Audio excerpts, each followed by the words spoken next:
How's it going, everyone? Thank you for joining Shop Talk Live. My name is Rick Ramirez, also known. I'm sorry. My name is Rick's 2 Cents, also known as Rick Ramirez, along with my fellow co-host Steve from Steve Makes Everything. Howdy, y'all. And Roger from Roger's Shop. I goofed. Good evening. How's it going, everyone? Busy all day. good. It's been a crazy day. I'm not completely set up here correctly yet. I got to do a little bit of. I've been slow with everything this last week because I've been fighting with my file server, my NAS. I finally got it sorted out today. I almost lost like 4 years of video recording. It's like, this is not good. I went back and forth of deleting a bunch of stuff. Like, do I really need this anymore? Yeah. Well, so I've changed my strategy as part of this. So I got rid of all of the unedited clips and just kept the finished ones. Okay.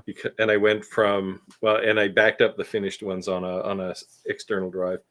So I went from, 4 terabytes of stuff down to, 40 gigabytes or something, or 400 gigabytes. It's a lot smaller anyway. Oh, nice one. Well, Phil said hello from South Carolina. What's that? I said Phil said hello from South Carolina.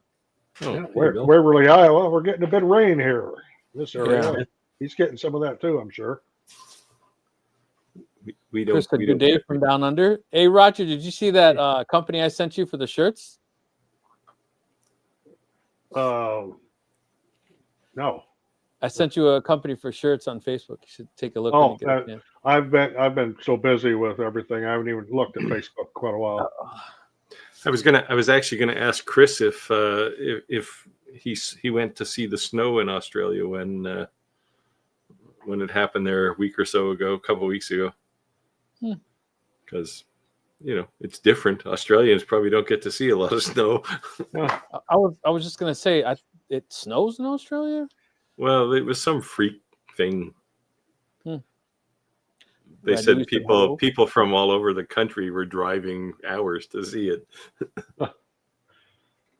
Jim said hello from wet and cool Chicago. Yeah, we have some crazy weather today. We're still getting summer, so. Way to rub it in, Steve. Way to rub it in. Well, there's a crossover period where I live about now till April, where we'll be warmer than most places certainly in Canada, except the West Coast. My wife keeps saying we should close the pool this week. I'm like, oh man. Jeez, even here, when I had a pool, I made a point of swimming on Canadian Thanksgiving, so middle of October-ish. Okay. Cost a lot of money to keep it warm, but yeah. Well, I just turned up the temperature. I just turned up temperature in a hot tub this week up to 95. Normally, when it gets cooler, I'll turn up to 100. But in the summertime, I keep it about 85 because that's a good place to get into to cool off. Yeah. Yeah, my father-in-law has a hot tub. He keeps it like so outrageous hot. I'm like, how do you get in there in the summertime? He's like, you want to get in? I'm like, no. It's 100 degrees out. You want 110 degrees? Like, no, that's nuts. Yeah. Well, that's what you do when it's snowing out and you're in a hot tub that's 105 degrees and you're sitting there drinking your favorite cocktail. Problem is when you got to get out. When it's snowing out, I stay in the house. There you go. The Canadian accent just came out in you. The house. The house. I can say house. That's that. David said hello from Milwaukee. Hello, David. Hello. Tony said hello from Ohio. Cleveland. James said hello from Ozark, Alabama. I always want to say that Alabama because of Forrest Gump. Macedonia. Cool. Welcome. Yeah. I'm not even going to attempt to pronounce the name, though. I would butcher that horribly. Yeah. How about we just say Kim? Yeah. Kimbolski. I'm going to say Blagoya. He can let me know if I'm right. He shot me an email this week. So. Chris said snow. What's that? Nah. That was on the other side of the country. Oh, Hello, all from England. Hey, thank you for dropping in. pretty late for a guy in England. Yeah, what time is it in England right now? Hello from North Carolina. Hey, probably a Russian. little after midnight. Let's see. It looks like we got a question. Steve, you want to take this? TJ Michael says, I just received an X1C today and shattered the front door. Whoops. This is actually a 3D printer question, but Yeah. And the top is out of square. How is Bamboo customer service? Well, this is really a question for Roger. Actually, if you're not trying to do it over like the Chinese New Year, which is don't ever try that because that's a disaster. But like for this time of year, they're very, very prompt with things. And if you just received it today and it was damaged like that, I'm sure they'll take care of it quickly. It's odd the top be on a square. That's really hard to. That must have really taken a drop somewhere to shatter that door and knock the top on a square. Somebody got a little rough with it. UPS, you used it as a step stool to get into the truck. Probably. Skylar said, hello, Maine. Hello Hey, from Maine. Skylar. Hey, Skylar. Thank you for dropping in. Kim said, you got it, Steve. Pretty close to 90% right. There you go. So I had a someone from, I guess, Slovakia sent me a message. Now they've got the coolest hobby. They build model trains. And he sends me a picture of the tiniest little sign with a whole pile of numbers on it that he sticks on the side of the scale model. And he said he's using a fiber laser to do this, but it's not accurate enough. So he wanted me to do a little test for him with the Omni X. And so I sent him this picture. I actually have it here somewhere. But I pointed out, here, I'll actually show it because there's important scale here because you can't really appreciate how small this is. And let me actually find the right picture here. So these things, that's a terrible picture of it. Hang on. So this is what it looks like. And again, this is like barely focused. These numbers where it says 1975 at the bottom, that's 0.4 millimeters tall. Whoa. To give you an idea how small this is. Anyway, I was pretty impressed because the one he sent me was pretty rough by comparison. Anyway, that's one of the things I did just for fun this week. Nice. Chris said we actually have some world-class ski fields here in New South Wales. Yeah, there are mountains that have occasional snow on them in Australia. I had a buddy who... another one of my wild shirts tonight. It looks like fireworks, but it's a palm tree, I guess. Yeah, palm tree and some kind of blazing sunset behind it. 0037. So midnight. Oh, it's it's a little after midnight yet. Yeah. Well, congratulations for staying up. Yeah, Macedonia, man. 1:35 to show some love to Shop Talk Live. Thank you for joining. Very awesome. It's very rare I'm up at that hour. There was actually another influencer, Roger and Steve, who was talking that wanted to jump on our live, but he said he was in the UK and there was such a drastic difference. He had been considering it. And I was like, well, we have people who watch us from you guys. Yeah. So there you go. There's the evidence. We got the 1 o'clock, 12:30, 1 o'clock, people watching us from the other side of the world. Mark from Alabama. You want to take this one, Steve? So Mission Space Orange, which is a cool username, says, I'm looking at getting an Omtech laser engraver. Has anybody got advice on using it? And is it... Oh, and it's midnight 39 here. I haven't used an Omtech. I assume you're looking at probably a CO2, right? CO2 lasers don't vary from one manufacturer to another all that much.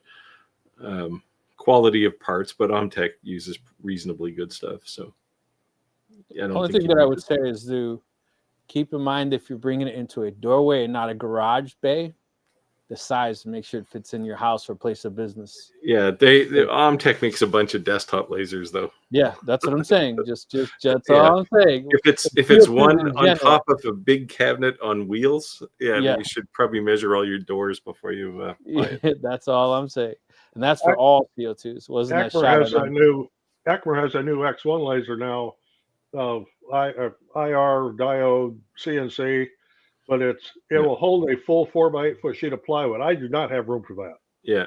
Anyway, Clack's testing, I think, the 4x4 version of that thing right now. I don't even have room for that. No, I don't either. That's what they asked me about it. I don't know, probably 2 months ago, and I said, "How big is this thing?" And they said, "Oh, it's a little bigger than 4 feet by 8 feet." I said, "I'd have to like empty my shop to put that thing, and it's going to have to go on the floor because that's the only place where I'd have that much space." Chris said one of the reviewers broke their door off their printer while filming the unboxing. Ugh. Wow! Yeah. If that was a live stream, that was an embarrassing moment. Yeah. I was gonna post some videos today, this weekend, and part of the unboxing is unboxing, right? And when I unboxed it, it was missing parts, so I was like, "Oh man!" So in 3 days, you should see some new content coming my way. I don't do unboxing as part of videos anymore. It's like anybody can cut the tape and open a box, right? It was just a really large item, in a really big box. And exactly what you just said, Steve, that shippers are sometimes really rough. Yes. So would it be something you'd want to source locally, or would you take the chance shipping? That's the only reason I didn't. Otherwise, honestly, it was like the video took like 5 minutes, right? But I was just like wah wah wah when it got open. I told him, well, your video's gonna be late because you didn't give me all the parts. Yeah, so 30 seconds into your live stream of unboxing, you go, okay, what are we going to do now for the next 4.5 minutes? Be back in 3 days. I was just going to scrap it, and just like you just said, Steve, there will not be an unboxing portion. Yeah, well, yeah, it's just like you never know what shippers do with stuff, right? Like it's crazy. But that's why it's important to pack it well. Yeah, and some companies do that really well. Commarker in the early days, man, they didn't pack very well, and I had a couple of lasers they sent me that were not in good shape when they arrived. So I did mention it to them, and they have improved quite a lot actually. X-Tool packs things really well too. Well, they're asking Centuri Carbon for $300. Is it a good price or worth the machine, or better to wait to save more for bamboo something? Just going to be doing miscellaneous shop things and not production. I am not familiar with that printer. I have never had one, so I can't give an opinion on it. I am perfectly happy with my bamboos. Isn't that the one that's all black and they have carbon fiber you can print of? That's like their hype right now, if I remember correctly. Well, you can print carbon fiber on any 3D printer. You got a hard nozzle. Yeah, but it's not. Yeah, but it's not really carbon fiber, right? Like it's like a bunch of shredded fiber mixed into a plastic. The 3D printer I'm looking at right now, the Fiber Seeker 3, it has actual a spool of carbon fiber, and it's kind of cool actually the way it works, because they run an extruder that has 3 inputs on it. 2 are your printing, one for the external side, and another one that can be really anything on the inside, which mixes with the carbon fiber. So they only print carbon fiber on the inside to make it strong. So it's actually a really cool design. But I think mine fell off the truck too. So I've been dealing with that this week. Mission Space Origin said the reason I'm asking is because I'm looking to start a nonprofit for people wanting to learn and start learning lasers. Here's my only suggestion. If you're just kicking off this, that's awesome. But I may suggest doing a diode. The only reason I'm saying is because a CO2 is going to be a little more costly. And if you're trying to train people and you only have one laser, but if you had a diode list, you could have more than one. So you could have more than one person learning something. Unless your pockets are deep and you're going to buy more than one CO2 laser or more than one laser, I think that's, but it might be easier to start off with multiple diode lasers. That's the only thing I'm saying. Yeah, it depends what you're trying to make, though. If you want to cut acrylic or something, then really CO2 is the way to go, right? Yeah, no, I agree. I'm just saying that if you're trying to teach people or start a learning center, it's probably going to be difficult. One machine. Depends on your budget. Not that one's better than the other, just one's less expensive. Let's see. The Centauri Carbon is an Elegoo laser. It's their fairly new one, I think. I should have known. That's one they asked me about a couple of weeks ago, whether I wanted to look at it. And it's like, no time. Tim. He said something to you. He says, Steve, I can't remember if I told you about the new ComMarker software. Will not be supporting any fiber lasers. Yeah. So even though if you install the ComMarker Studio software, it has, you can select the laser that you're using, and there's UV, fiber, and CO2.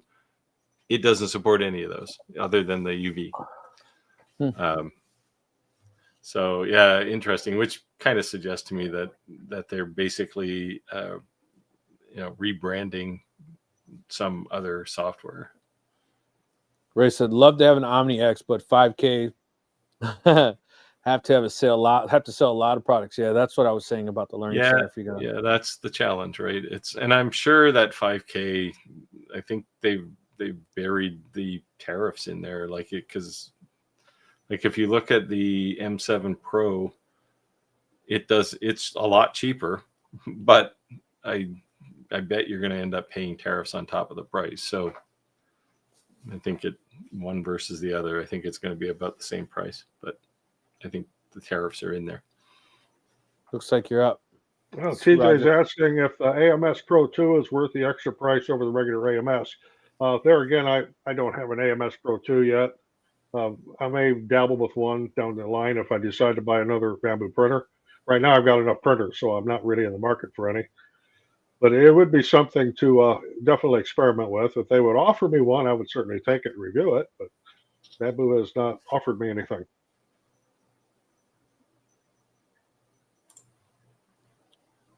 Trip said, hello from Waialui, Iowa. Just joined a little late. Better late than never. Better late than never. Thank you for joining. You missed Clack. He was just commenting to somebody else. He said, Clack said, yeah, Clack Orange is awesome.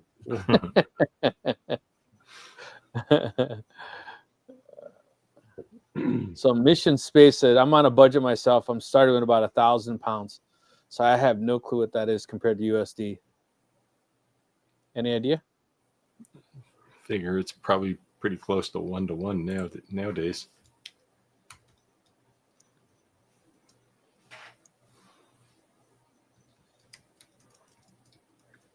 Corby said, just chilling on my birthday, enjoying some YouTube time. Happy birthday, Corby. It's about $1,350 US. Okay. Oh, wow. So they got us on the dollar.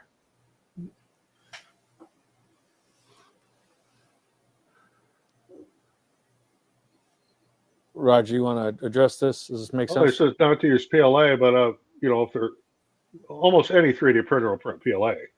I mean, that's your basic right there.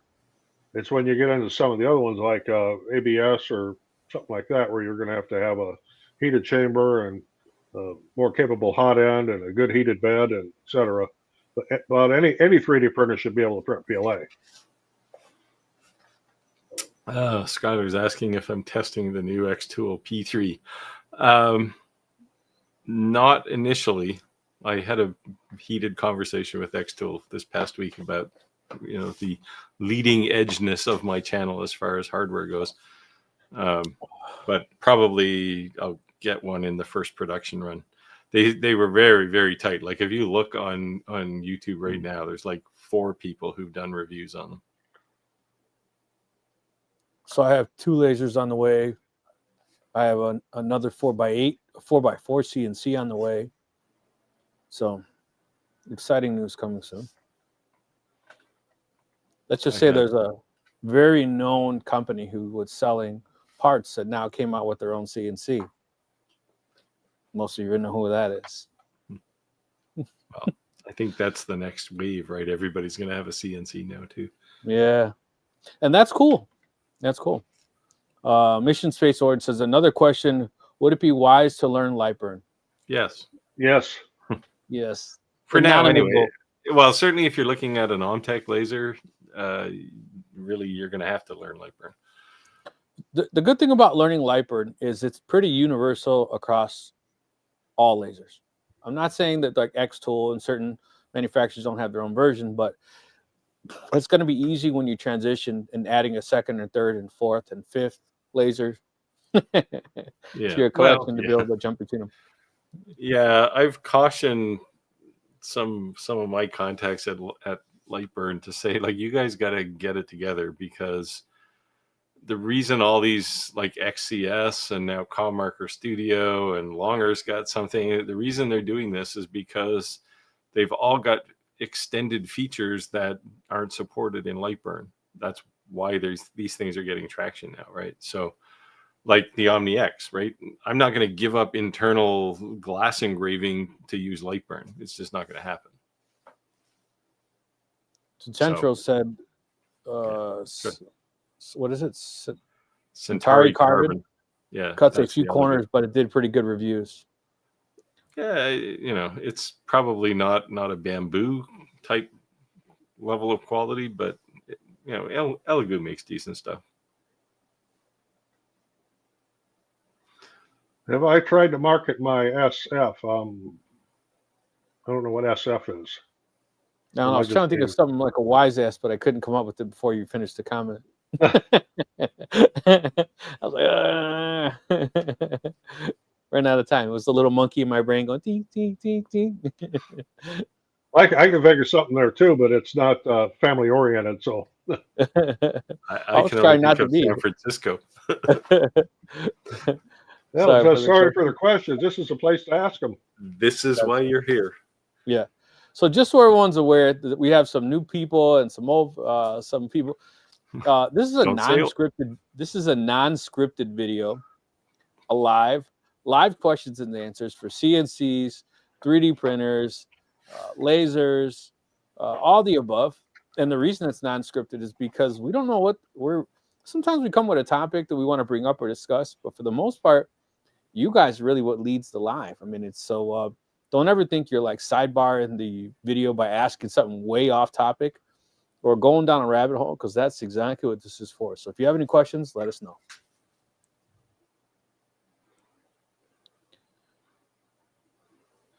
Chris said, yes, Lightburn, but some features on lasers need their own software for special features on them. Yeah. So that's Steve's spiel right there. Yeah. Well, if you look at something like the X2O P2, P2S, or now the P3, they'll do focusing over a curve, right? You can't do that with Lightburn. Yeah. And, I begged and encouraged some light burners to, support pluggability so that manufacturers can just plug all of that stuff into Lightburn, but no luck so far. Dale said, do you guys like a CO2 laser cutting thin wood and engraving? Well, mine's a Monport K40, so I'm kind of at the bottom of the totem pole there with my CO2, but the only thing I use it for is cutting acrylic. That's literally the only thing I use it for. And it does just fine for what I need it for. I'm in the same boat as Roger with the same exact laser. If I'm cutting normal size stuff, like anything less than like a foot by a foot or 18 inches, I'll use the X2O P2. If it's bigger than that, I'll use my own, the one I built myself. The only thing I would say is for dollar when it comes to footprint, right, or the cuttable workspace, that a CO2 is always going to be more. So if you're cutting wood to get a larger workspace, if all you're doing is cutting wood, you could do that with a diode laser for a lot cheaper. Not to say that a CO2 wouldn't do it just as good or better or anything like that. I'm not saying going down that road. I'm just saying the workspace is going to be a lot more expensive real estate on a CO2 versus a diode, just for cutting wood.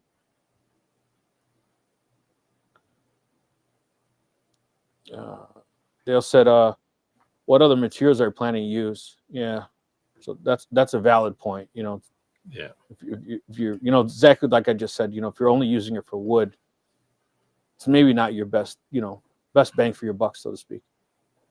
Yeah, unless it's bigger than 400 by 400, right? Which is the typical diode laser size. Yeah. Dale said, I'm thinking of engraving in conjunction with my CNC, then maybe some acrylic engraving also. Then now you're on a CO2. Right. So we also said that it's that to set yourself apart from like the cookie cutters, the downloadable Etsy files that everybody else has the ability to do. When you take woodworking and make it also laser engraving, or you take laser engraving, also make it woodwork. Once you start crossbreeding with these different machines, you really be able to create a unique item that's going to set you apart from the norm, right? So to be able to have your own market, so to speak, to stand out a little. Yeah, this is the appeal to things like the Omni X too, right? Like guaranteed, you can do things and take them to a craft fair or craft market that most of those people won't do. Dale said maybe glass engraving also. Well, now you're in the UV, right? Yeah, now you're in UV space. Now you're in like big bucks. See, now he's in the world that I said. If you have a fiber laser, a UV laser, and a CO2 laser, you can do anything. Mm-hmm. Then you'll need a CNC. You also need a big budget, right? Yeah. I would just say this, like I made a blog post the other day. It said basically like, you know, what laser is the best laser? What laser should you buy? And it kind of broke down like what laser is best for what type of material. And that's really what you should start with. Yeah. Because I'll quote Steve, and he always says, your first laser is not going to be your best purchase, right? And it won't be your last for the most part. My kind of quoting you right. Yeah. You know, because you a lot of times what you think you're going to make is not what you end up making. But then once you learn to use the laser, you're definitely going to want more than one. Yeah, for this reason, right? And I mean, I don't think companies do a good enough job at telling people not what you can cut, but what you can't cut with their laser. Like it's, you know, I've talked to people who think they bought a diode laser, $100 diode laser, and they can do anything with it. It's like, no. Right? Diode lasers are relatively limited on material. They can do wood, and they do it reasonably well. They can do stainless steel okay as far as engraving, not cutting. But it shocks people when you say, you know, you can't cut acrylic. Same with fiber lasers, right? The demo I always do is people will watch me cut like through like 3 millimeters of brass, and they'll go, oh, this is powerful. Yeah, watch this. I'll drop a piece of paper on there and it does nothing, right? So that's the challenge. Yeah. Oh, so Skylar's asking about the new Eufy printer ink. It doesn't fit the beta machines. Yeah. Oh, that sucks. So this is unfortunate because they mentioned to me that they were sending me a production machine, and then they said, well, you're going to have to not use the old ink from the beta machines, which is too bad because I've got like a cupboard load of this stuff, right? Like I've got boxes of it. So, you know, if anybody happens if anybody happens to have a beta machine, you know, I'll happily give you the ink if I can't use it. But you can't. But if you have a production syringe machine, it's not going to be any good. So, were those only sent out to influencers, the beta versions? Yeah. Okay. Well, and beta testers, like there were people who were just using them, like art type people, right? But people, no customers. Like nobody me, bought obviously. it. But nobody. Nobody has purchased those beta units. Okay. Well, then that's fair. Yeah.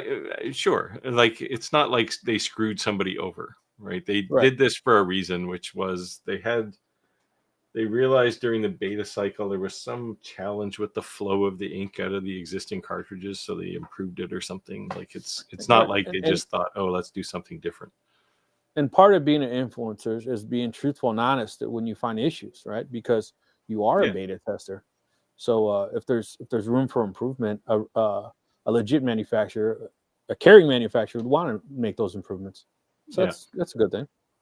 Yeah, and there was quite a crowd of people in their beta organization. It certainly wasn't just YouTubers, but there was probably a couple hundred anyway. Yeah, no, I definitely saw a fair amount of traffic. Yeah, like especially they made a big batch of printers in the beta cycle. Especially for someone new to the industry. Like I could see like an X Tool or Omni, anyone who's established. But for someone who's coming out, man, they came out swinging strong. Well, Eufy's not a small company, right? Anker's not a small company. Well, I'd say this is their first adventure going down this road, right? So, well, they've done 3D printers and stuff before too. Like they're familiar with production, right? So, they're like a conglomerate. They make pretty much everything. So they weren't it wasn't unfamiliar to them. And they clearly know how to market things because they did an awesome job with the E1. Skylar, right after I removed your picture from the top of the Facebook group, I said, hey, Skylar still comments, quite a bit on the Facebook group, but I was going to make a new design, the one that was just Roger, Steve, and I. And now you're pretty active in the live. So if you want to just jump on the live, let us know. Tim said, grab an X Tool P2 or a PS2, cheap now, and we'll do all things great with great software. Yeah, I mean, the primary difference between the P2 and the P3 is the size, right? Like the P3 is just bigger. There's a few things in there that you might want, but I told X Tool I'd make just a reaction type video. But I ran into so many problems this week, hardware wise, with my server and everything. I'm not gonna have time. But I think it's a natural transition to go to do what they're doing there. I like this channel name, Ordinary Woodworker. That's hello from Portland, Oregon. Hello. I love the name. Very cool. Oh, okay. Jim, he sent me an email today that about his business venture. We're going out making some contacts, and he was actually pretty successful with it. As he put in his email, it was way too much text on the live stream here.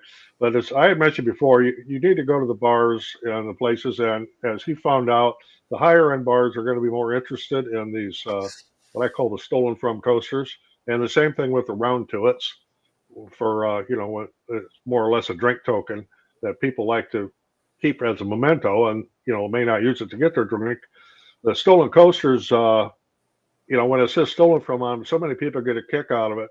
And another place not to overlook for that, as you're trying to market that, again, as he found out, stay away from the dive bars because you're not going to be successful there. Go to the higher end ones and fraternal organizations like the Fraternal Order of the Eagles or the Elks or the Moose or Internal Order of Foresters, and I know there's a bunch more. They all have bars in their fraternal meeting places, and you will, of course, it's pretty much limited to members only. That doesn't mean you can't go in and talk to somebody for a few minutes. Or a high-end gentleman's club. Yeah, I was talking to Jim today, and yesterday and the day before. I talk to Jim almost every day, which is kind of cool. He was telling me about his adventure too, and I'm convinced that if I ever go into volume sales, I'm going to hire Jim to sell for me. Skylar said, I use my P2 every day. Yeah, I use mine a lot. Well, getting back to finish Jim's comment there, I'm wanting to know if my clients were concerned about the long-term cost of these giveaway coasters, and no, they haven't been. And do I do them all locally? Well, if I stick within the state of Illinois and the state of Iowa, so I don't know if you want to call that local or not. I do things for some local bars here, but I also do for some high-end ones up around the Chicago area and the Des Moines, Iowa area. Yeah, so Chris says that Lightburn's working on Z-axis or Z-axis for Chris for their CNC software. Yeah, I mean, they'll eventually get it, but that only solves one particular problem. There's a lot of different things there that I don't think they can predict what's going to happen future-wise, right? So anyway, we'll see what happens. But, I think if you look at what's happening in the diode laser market, its sales are kind of ramping down because the market's saturated, and that, where does that leave Lightburn if all these other companies that are coming out with their innovative lasers now have a lot of features that Lightburn doesn't support? Lightburn is kind of cornered right now. So, Roger, looks like peeking in the comments here, you have quite a few back-to-back comments for you. You want to take this one? It says, I've been told that 3D printing and laser engraving are hobbies and not a business. What would you guys say to that? It could be a hobby, but if you see, I got a print farm sitting right behind me. So, yeah, it's a business. And I do have several lasers as well. I don't go out and pursue it as a full-time business because I'm retired. I don't want to. And I have another business besides this. So I stay plenty busy, but it's a very, very good side income. Yeah. So Roger, would you say it's fair to say that may be a true statement in a low-end bed slinger, so to speak, versus a higher-end production type 3D printer that you may have? You can make pretty much the same thing on a bed slinger as well. It takes longer. And if it's the cheap ones, you're constantly fiddling with the bed leveling and everything. But when you get into where you need to make volumes, you need to get into the Core XY and the higher end printers. Yeah. I mean, realistically, 3D printing and laser engraving are both of these things, right? They're not mutually exclusive. It can be a hobby and a business at the same time. Or most times it starts as a hobby and then becomes a business, right? Yeah. I mean, I could do a whole lot more business than I do now.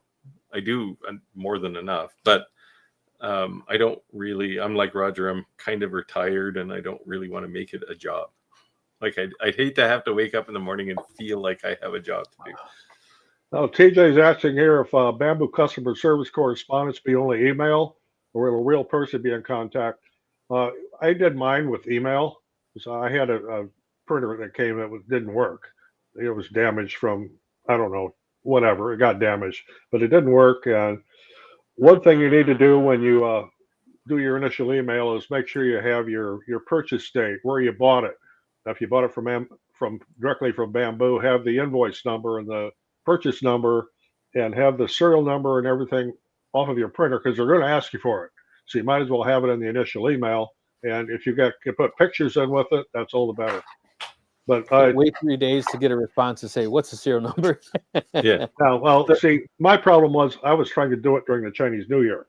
And that is like a week-long holiday in China. So I was forever getting a response. But once that was over, and I started getting responses, everything, it was just the next day I'd have a response to it. And it all got solved and it all came out just fine. Yeah, they always want you to send pictures, but the problem is they're like, can you send us a picture of it not working? Sure, there you go. It looks like it's off. That was Creality's big thing. Can you send me a video of it not working? Seriously? So Amazon, I ordered that bit set I shared on our Facebook group and said, what do you guys think of this? It was like a 15 set, right? And I received 5 bits. And I sent this message to Amazon like, hey guys, it's a 15-bit set and you sent me 5. So is there a second package coming? They said, oh, don't worry about it. We'll send you the whole package. Just send us that back. I said, send you what back? I'm missing it. Well, if you send it back, then we won't charge you for the original item. I was so mad to actually finally talk to a physical person. And they're like, oh, they sent you 1 of 2. I'll send you the other half. 2 days later, I got the rest of the bits. It's a 2 package deal, but hilarious. I had an Amazon package come last week that was marked from the Postal Service that it was unsealed when they received it. So it was an empty envelope. Oh. So I had to go on Amazon and I just, posted a picture of it and they just refunded it. So then I just reordered what it was supposed to be. But somebody in shipping never sealed the envelope. So fell out. Yeah. So somebody got a bunch of O-rings. Probably Tony on the said floor teaching in your local myself. post office.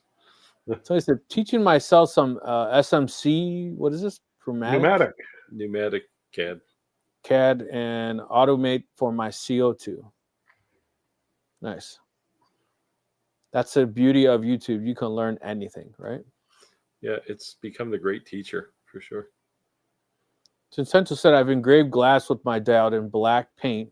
It depends on how much you want to do and how perfect you want it. Have you done that, Roger?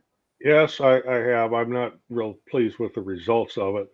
The best results I got was when I put on the black paint. I used watercolor, tempera, what they call it. Yeah, tempera paint.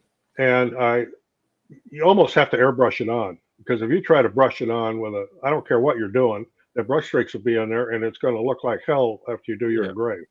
I thought you did a video on that. Did you not? Something like that? Not on that one. I did a video on engraving glass, tempered glass on a CO2. Yeah, I remember something like that. Yeah, I've done one on glass. Clack's done one. I mean, everybody does one, right? Because it's just harder. You know, the short answer is, if you want to engrave glass, a diode laser is just way more trouble than it's worth. Like, you're going to work too hard, and you're going to get okay results at best. I'm not sure what this is for, but monster trucks. So speaking of monster trucks, if anyone's in the United States, the Powerball is $1.3 billion. So what do they say? I might not tell anyone, but you might know. There might be a few subtle hints if you see a monster truck in my driveway. Is that a gravedigger? Yep. I won't tell anyone I won the lottery, but there will be signs. Yeah, exactly. There's an actual gravedigger sitting. Yeah, but of course, 1.3 billion, but you're going to pay what, 55% tax? I think they said you'd take home 300 million. Is that nuts? No, it's 1.4 billion now. I just looked, and you get 600 if you take the cash option. It's 680 million, but then IRS will take half of that. So yeah, so it's $300 million. When it was 1.3, it was 300 million. See, you win a lottery in Canada, it's tax free. Yeah, that is awesome. I always said that if they did that here and they charged more for the ticket and you paid in advance, I'd be like, sold, no problem. Yeah, I don't buy lottery tickets. Maybe once or twice a year. As they say, a lottery ticket is a tax on the stupid. a tax on the people who can't do math. Yeah. Chris said, I have diodes, CO2s, fibers, and rent out of slush funds before getting a UV. I'm with you on that one. UV is on my next on my list. Yeah.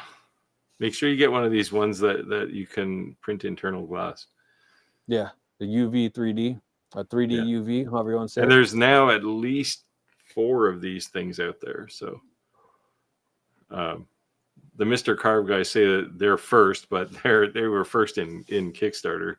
Commarker shipping theirs. So Mission Space Orange said, I'm looking at starting and doing hotel room numbers, house names, and numbers and different things. One thing you might want to look at is that HDPE. You could crank those out. Especially that hotels, they always have that kind of look. But the material is not super cheap. If you're cornering some hotel to do their room numbers, also make sure you do their tags door for their keys. If they still don't use plastic, right? Like a lot of them just have cards now. But Chris said fiber also cuts with an angle edge. Yes, well, that's a downside for sure. That's why, I mean, if you have a fiber laser, don't cut anything with it. It's just. Skylar said I have 5 boxes of old ink. Ugh. Yeah, I got quite a few too. It was for a while there. Eufy Make was sending like a box of ink every week. It was crazy. The UPS guy was bringing the same box all the time, and he kept saying, "What is this stuff? It's the same as the one I gave you last week." Yeah, I have a whole bunch of them, which is so then just keep running till you run out of ink.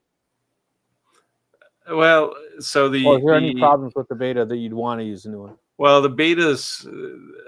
So my current E1 is dead right now because some injector pump or something has died, and they were going to send me a new one, and they said, we're going to send you a new printer anyway, a production one, so we won't bother. So I think Skylar's is dead too, right? yeah, she sent hers back though, I think. Hmm.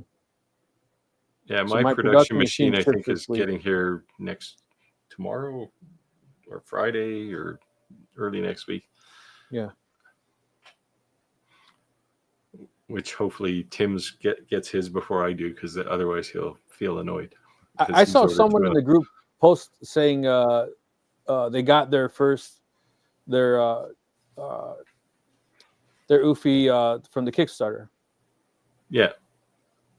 Yeah, well, that's how everybody got them, because they didn't have them in their online store. I don't know if they have them there yet, because I think they're going to fill 30,000 orders or something right now. Right, I think as they should. That's how they should do it. Yeah, well, of course, you want to ship to the people who helped you get through Kickstarter. Yep. Chris said Oofy is just a brand name they use for a section of their market. Yeah. Clayton, how's it mostly going, their brother? electronic stuff is Eufy. Hey, Clayton. Clayton said, "Aloha from Hawaii, everyone. Please smash that like button." How you like this, Roger? Yeah, try hotels for coasters. Yeah, a lot of hotels have bars, and they all have bars. Well, even their rooms, right? Like yeah.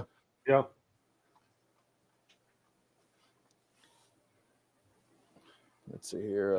They all have the $20 coffee machine and the mug on the coaster. Chris said, "I've tried accidentally leaving small banded items in bars I visit. Seems to be working, picking up a few orders." That's an idea too. Yep. Viral marketing, that's how you go. Oh, yeah. That's hilarious.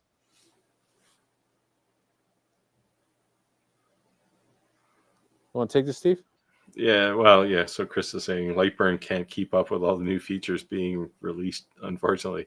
Yeah, well, the thing is, if they had the right architecture in Lightburn, they wouldn't have to keep up. They could let the manufacturers integrate their own driver for it. And plug in, you're saying? Yeah. And I mean, I was a software architect for a long time, and this is the kind of stuff we did, right? You make sure that it's future proof, because you have no idea what's going to happen next week, right? Somebody might want to do something new that you didn't anticipate. And this is, I think, what's happening with Lightburn. The only thing that I would say is that if that ever became something, then they could earn a bad reputation by the plugins not working well, right? When it would just be like, hey, we're not the program, we're the operating system. Not really. Yeah. But when I was talking to one of the guys I know at Lightburn, I said, I was annoyed enough by this that I was almost going to build a competitive product to Lightburn, and he kind of raised his eyebrows. But it just doesn't make sense to me. Wesley says he has a D1 Pro 5-watt. Wow, that's vintage now. Yeah, I'm looking to upgrade to a P2S or P3 or We Create or Shapeoko. Wow, there's a lot of stuff here. So if you were choosing and you had the budget, well, the short answer is get the best laser, or in this case also maybe a CNC that you can afford. Yeah. Right. Don't overspend, but don't underspend either. Don't cut corners when you're buying something. On this list, I would lean to like if you're looking at the We Create, if you're looking at their Pro version, then look at, I don't know, maybe an X2LS 1 or something around that same price range. I wasn't a huge fan of the We Create Pro, the last laser they came out with, the last big diode laser. Why? Worked okay. Well, there's a notorious cable management problem in it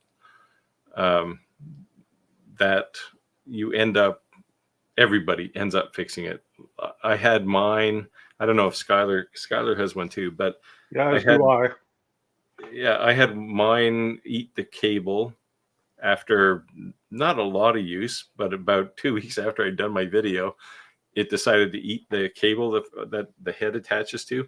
Mm-hmm. Because there's a bunch of, they have it's like a channel across the top of the gantry, and the cable rides in that thing, but it gets caught up in there. And so they said, oh, we have a different cable. So they sent me another one, and that one is now eaten too. So I think I'm just going to tear it all off and put a drag chain on and call it a day. Yeah, just solve that problem, right?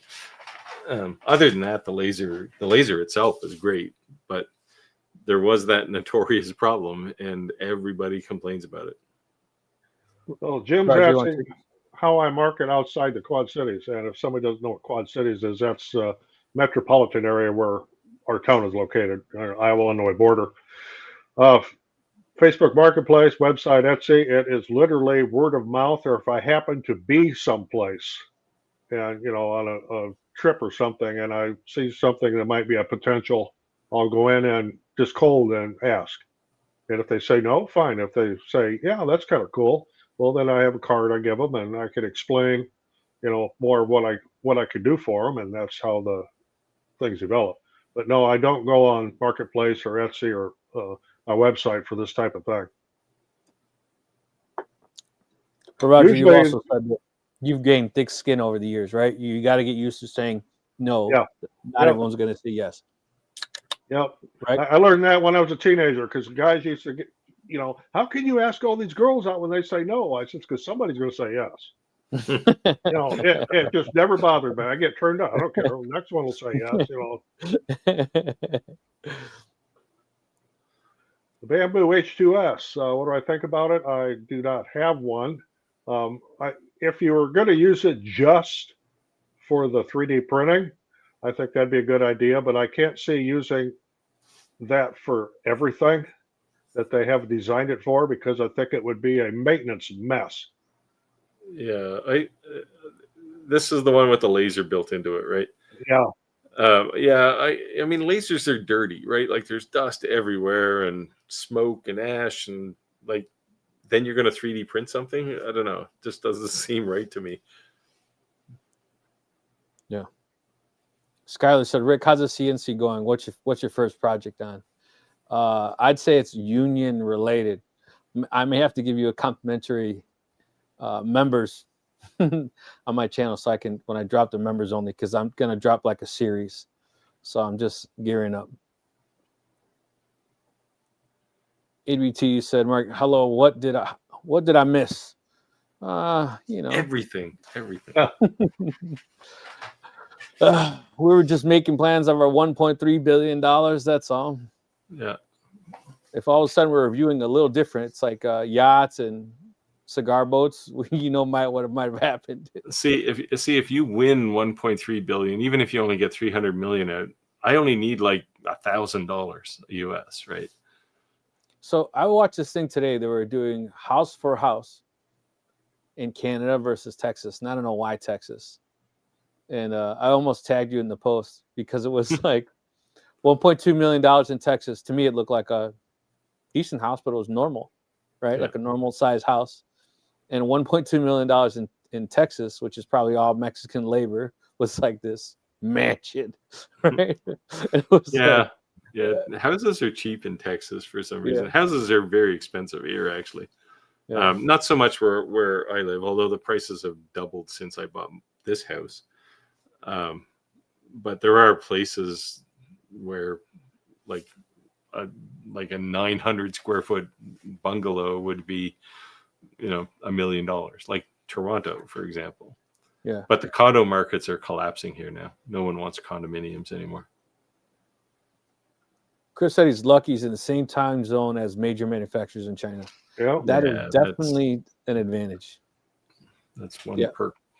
I remember when I first started doing the whole influencer gig, my wife had to get used to my phone going off at 2, 3 in the morning. It's not a chick. It's someone from China. Yeah.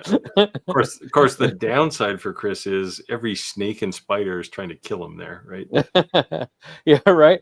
Everything is dangerous in Australia. Yeah. Everything you walk outside, everything can kill you. You need to keep your shoes in the fridge so the spiders don't crawl in them at night. Right. Tim said, Chris, I was thinking about a trip to Aussie land. What part of the country is best to visit? There you go. It's the one place on the planet where I haven't been that I would like to go. That's a pretty long plane ride too, right? Hey, man, I've been to India several times. Don't tell me about long trips. 25 hours each way. You want to take this, Roger? Yeah, great results. This ordinary woodworker saying I got great results engraving on glass using a diode using 2 coats of black chalk paint. I have not tried chalk paint. It's similar to tempera, I suppose.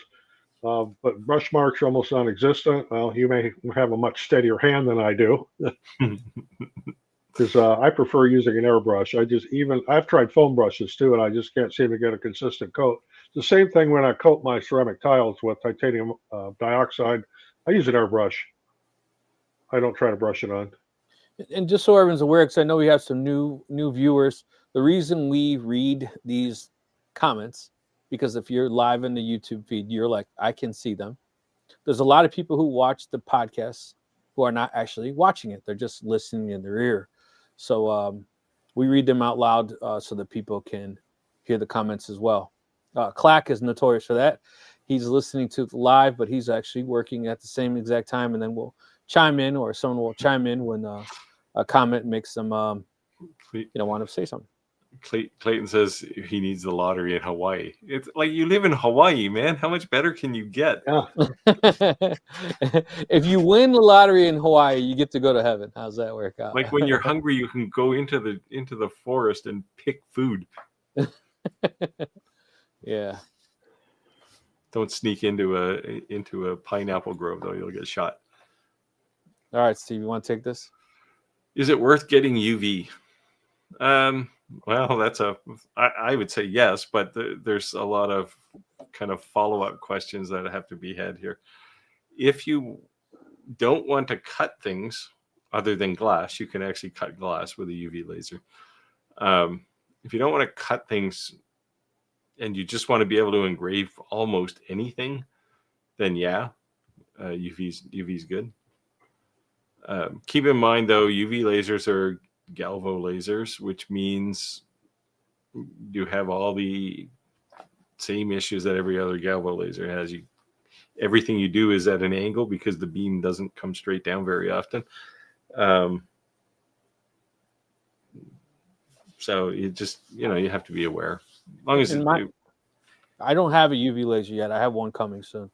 But I would say, to me, a UV laser is a great complementary laser, meaning that it probably wouldn't be your first. That's all. Well, it depends, right? So if you want to do things like wood engraving, you can do that on a UV. But the problem, ironically, the problem with a UV laser, and I did a short just recently on the OmniX. If you want to see what it's like, go look at that, because it doesn't actually burn things, right? It basically, it's like, I did a mandala type design, and it looks like it was carved, right? The wood isn't dark. So, if you want to do like maybe a sign and you want dark lettering, you can't do that with a UV laser. So not on wood. Yeah. Chris said, Tam Sands, what's one of the good things in Australia that there's something no one else can see unless you visit there? Kangaroos. Yeah, that's pretty cool. They're see, every video I've ever seen, they're pretty tough though, man. They will beat you up. Yeah, I've only seen them at zoos. So I'm trying to I don't think I've ever seen a kangaroo other than on TV. Tim said for general, east coast of Queensland is probably the best variety of range of things. I always, and it maybe just me stereotyping, but Australia known for people who like to surf, right? Like, that's the best surfs. All those big competitions.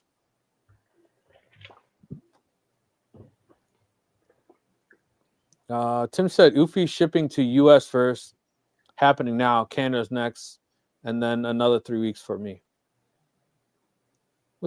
Why do we have an extra 3 weeks? Is it because I wonder why they did like the demographic?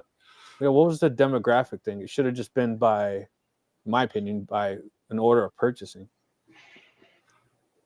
Yeah, they're probably shipping containers though, right? So yeah, I didn't think about it that way. Yeah, I didn't think about that. You're probably right. Chris said, Tim, yes, the holiday on its own is on the Indian Pacific train. You know what I've always wanted to do is take a train ride from East Coast to West Coast. I think that'd be cool. Not the fastest trip for sure, but I just think it'd be cool to see it. Now that Canadian Railroad's here and they're making Canada's buying all our railroads and making them open up again, because for a very long time all our rails were empty. Good for us. We're charging you more for softwood lumber for shipping. Yeah. No, but you know what Canadian Railroad did do, which is pretty cool, is they said, because they knew people were complaining about the noise, like maybe you bought this house, but for 15 years that railroad behind you has been empty. Canadian Railroad said if you re-side your house, if you re-insulate your house, if you redo your windows, or you redo your roof, we'll pay you back 100%. So what these contractors are doing is going door to door, knocking at the door and say, look, we're going to inflate the bill a little bit, but we'll cover the cost. We're going to float the cash for you. And then when they get paid, they're going to pay it directly to us. And the reason we're charging a little bit more is because we're financing it for you, basically. And people were thinking it was a scam. And then all of a sudden you seen like 12 houses in the whole block get all redone. It was like that guy's making some money. It does sound like a scam, actually, but you know, but that's what I'm saying though. You got to have money to make money, right? He was putting out a lot of bread and waiting for the money to come back. But he got a lot of business. Yeah. He obviously increased the value of a subdivision pretty quick by doing whole blocks at a time, right? Yeah. But Roger, you're up. Oh, we didn't go back to that previous one. We didn't answer the question there. Mission Space says, so when he gets his OMTech, should he stay with the manufacturer software? Does OMTech even have manufacturer software? I didn't think they did, to be honest. I think they only have Lightburn. I think they just use Lightburn.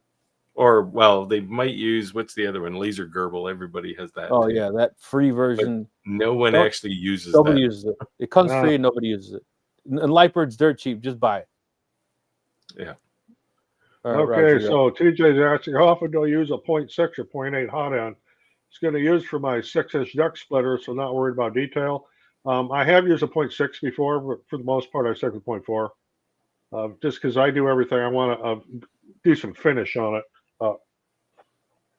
Just by random here, I've got something that was done with a 0.6, and I don't know if you could. Hold on, Roger. Hold on. It's too easy to see the rings on it. This was done with a 0.6. It was done on a bamboo, but I don't like the way it looks, so I prefer to stick with a 0.4. Yeah, it gets kind of grainy, rough on the outside. Yeah. So, Roger, a 0.8 must be like squeezing toothpaste, right? Like yeah. It's gotta be Roger, big. for those who may not be familiar with what that means, can you explain what that means and why you'd want to use one versus the other? That is the diameter of the hot end, the output where the melted extruded filament comes out. So the smaller your orifice is there, the finer detail you would have. You know, when you get into the larger ones here, yes, you could print faster and it'll finish the print faster, but it won't look as nice by any means. So would there be any reason when you would use that? Would it because something's thicker that you're printing, or just no, it's not even worth using it? Prototype. Okay. If you're prototyping something, you want to crank it out in a hurry. I've got one printer with a 0.6, and I'll use that for prototypes. You're talking double the speed, literally, or something like that, like drastic? No, it's not quite double the. Doesn't quite cut it in half. It's not really linear, but it does reduce it. I would say by a good third. Okay, so a fair amount. Chris said, being told no, worst case, a bruised ego that heals fast with a single yes. Yeah. My wife hated me when I met her, so I got used to being told no quite a bit. She might still hate you now. You never know. Yeah, I think she probably hates me more now, right? But hey, what are you gonna do? I pay the bill, so she got. Okay, Clayton saying the H2D is one with the laser. Yes, he's correct. Oh, right. Yeah, sorry. Yeah, it doesn't have the laser in it, but as I mentioned before, you know, dirt and smoke and ash and stuff inside a 3D printer is not something you want. No, it's just such a bad idea to put a laser inside in conjunction with a 3D printer. I looked at that when they came out with it, and it was like, what the hell are you guys thinking? Yeah. But well, guaranteed they'll sell some of them, though some people will buy them. But we always say that anytime there's a multi-tool, it's not the best of either one. It's the worst of all tools, yeah.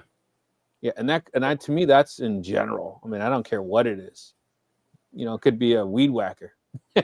Whenever it's a multi-tool, it's probably not the best of either coins. Yeah, even like in lasers, you can get diode lasers with IR lasers built into them now, and it's like, no, I don't want that. Like, it's, first of all, the IR laser is only 2 watts, which means you can put a ghostly image of something on stainless steel. But so the only thing that was cool was with that Adamstack Craft is when you run dual lasers, it creates that exactly what you just said, that like ghost effect. So it made that like hologram look, right?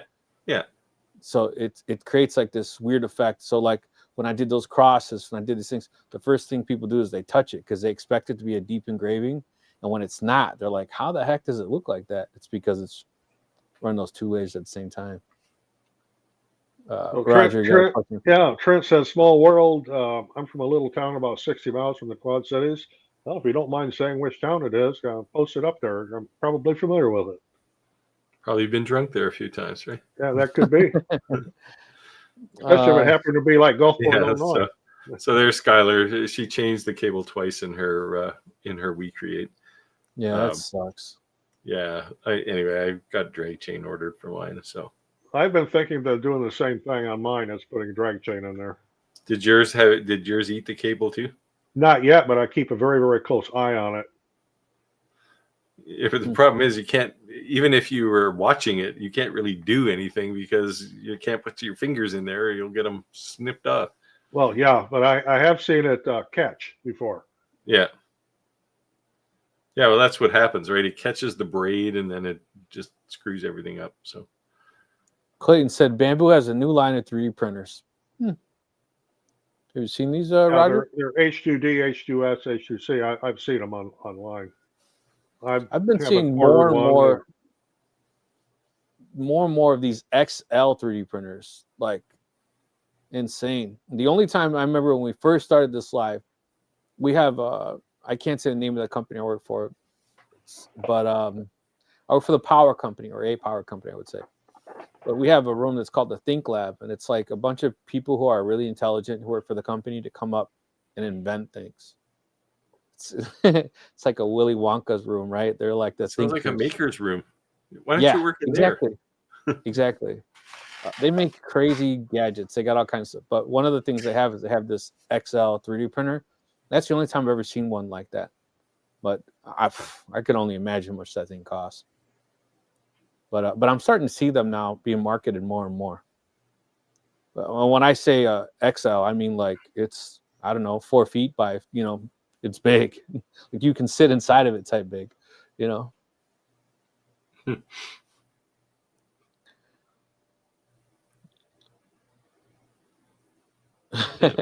you go. Maybe we should move to the UK. Real estate's cheap. You have to learn to drive on the wrong side of the road. But... Mission Space Or it's a UK property market is crud. Yeah. Chris said, I was taught how to paint by Picasso. Boy, wow. Picasso. Showing your age there a little bit. I was taught to paint by my kindergarten teacher, and I've learned everything she taught me, but I am no artist. Chuck said, I listen to live most of the time while I'm driving my semi. Yeah, thanks for listening, brother. Appreciate you. And that's the point where we're saying that those who are asking why are we reading these comments. So it's not just his name isn't just Bosnian Trucker. He actually is a Bosnian Trucker. That's there you cool. Go. Yeah. All right, Steve. Chris says Galva lasers are not recommended as a first laser. Yeah, I'd buy into that. The learning curve will scare off many people. Well, the laser itself is generally simpler to set up and get running. The real challenge comes with a few extra dimensions. Like, what the hell does Q pulse mean to the average person, right? Nothing. So yeah, it's a bit of a challenge to figure out Q pulse and frequency and things. And then if you look at something like an Omni 1, there is no power setting, right? Like the power setting in Lightburn is just noise. So and then that kind of warps your brain. So I wouldn't buy one as my first laser either. Yeah, that's why I said that early on. I think it's a complementary laser. All right, who said with Galvo UV, does the angle affect the outside bigger engraves or just when cutting? Well, with me, and of course, I'm not talking to UV, I'm talking to diodes. I'm talking about the longer nano. That's a Galvo. What will drive you absolutely insane, and I gave up on it, is trying to figure out your kerf when you're cutting to try to make pieces fit together because you have angles.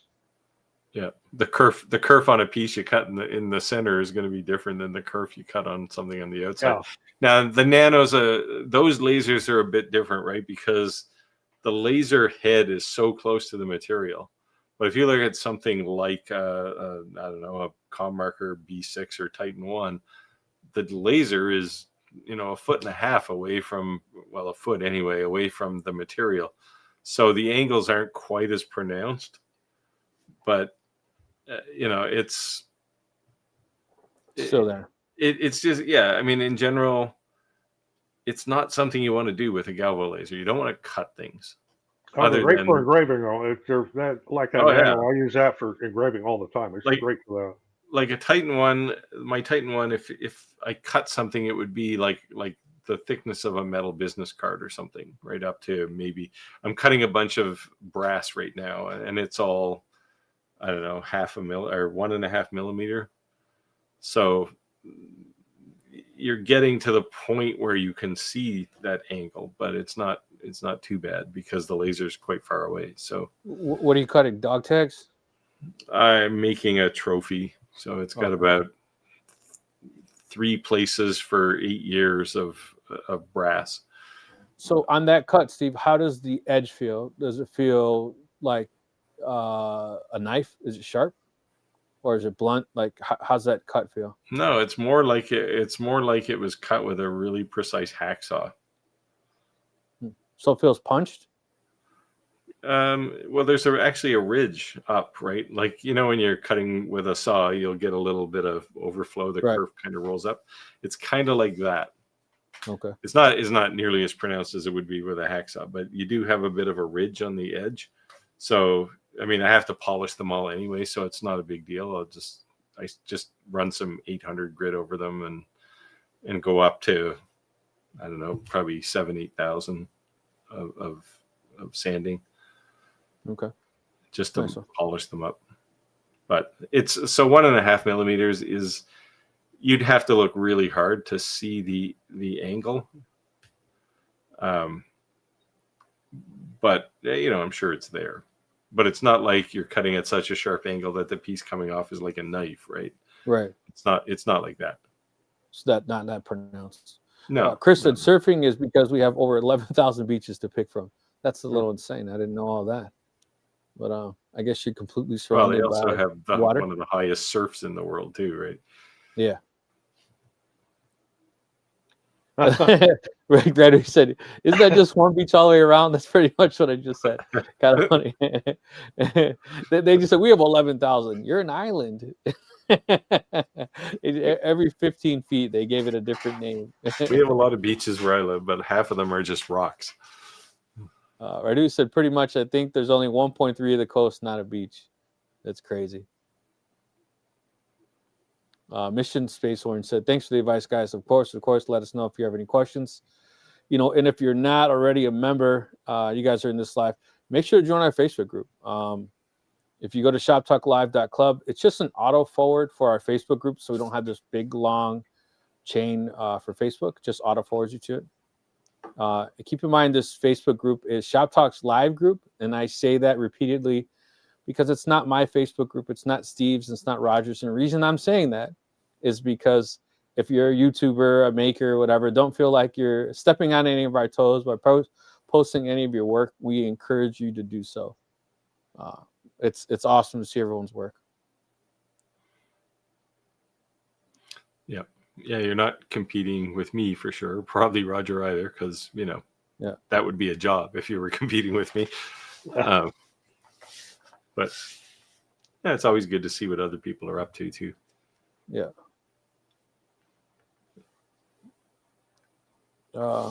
Mission Space Orange says, being dyslexic is far difficult for me to learn, but it's going to preserve. I'm dyslexic as well, and I would say this, that when I'm reading these numbers, all these things, I just say it out loud. Like a double check, Charlie, is, Roger may be familiar with what we say, is to double check yourself. And being dyslexic, when you say it out loud and then you hear it, you're like, that's not what I read. So it's maybe a way, because with laser, it's not forgiving if you did a .02 versus a .20. So double check yourself. You want to take this, Roger?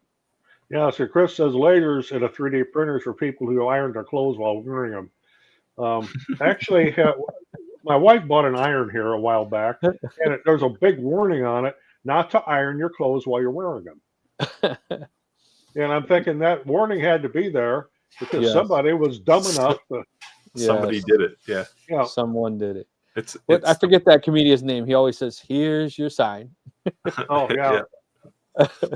So he was on the side of the road with a flat tire. Someone pulled over and said, "Hey, you get a flat tire?" He says, "No, you won't believe it. The rest of the tire just swelled right up on me." Here's your sign.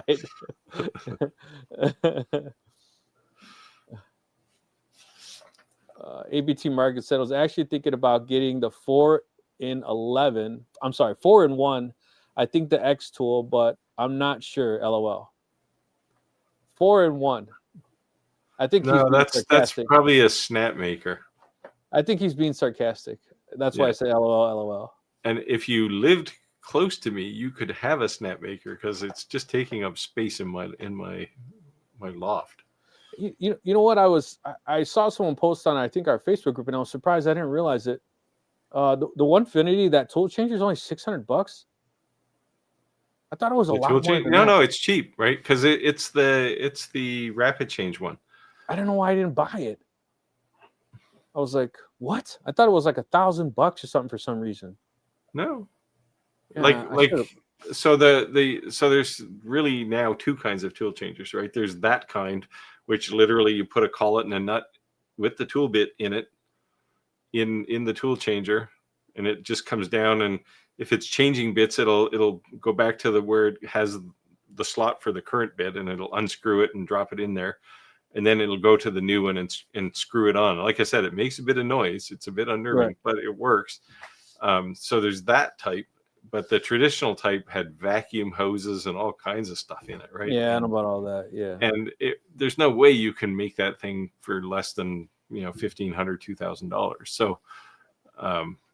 So the rapid change was quite an innovation, all things considered. Yeah, I'm not sure why I thought it was so expensive. For some reason in my mind, I thought it was very expensive for $600. Like when I talked to the guy who owns it, like he 3D prints all that stuff. Like it's all mass produced 3D printed parts. Yeah.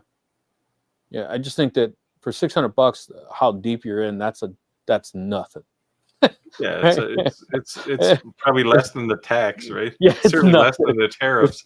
It's nothing. When you're that far in, like I should have just bit the bullet on that. I don't know why I thought it was so much money. I was like, what? When I saw that. Yeah. Chris said, most people with the We Create fixed cable problem by releasing the cable from the last 4 to 5 inches of the drag chain. Yeah, well, the problem is, I don't know. I've thought about just cutting that bracket that's on top and just leaving the bottom. I'm just going to get rid of it. I'm just going to take it right off and replace it with a drag chain. There you go. You'll have to do the mod video, Steve. No, there's already a couple out there because they're like everybody has this problem, right? So Chris said, cutting trophy parts, the angle edge can be a feature. Yeah, there you go. Yeah, it's not. The thing is, it's not pronounced enough to be a bevel. And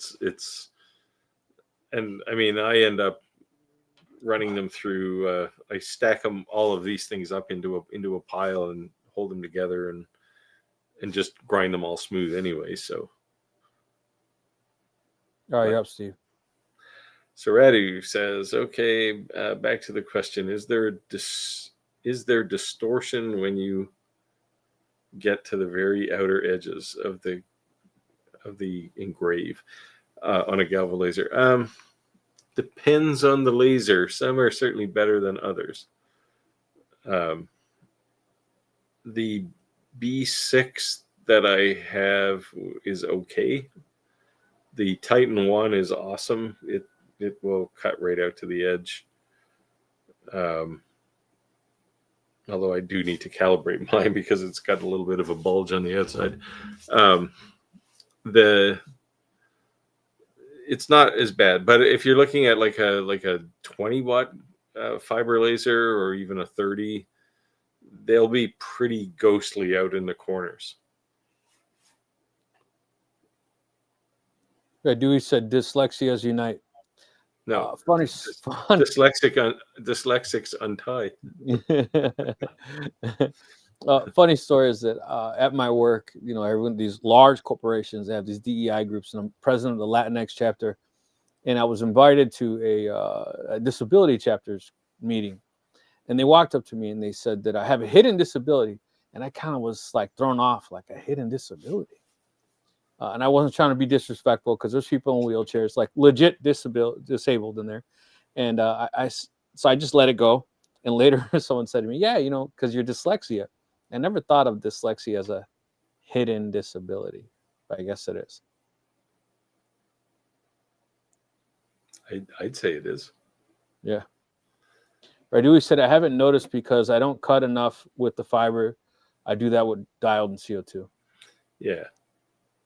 Yeah, although you can't cut brass with a diode or a CO2. That's right. Why I'm using the Titan 1. But don't you have 100 watt, Steve? Yeah, that's the Titan. Yeah.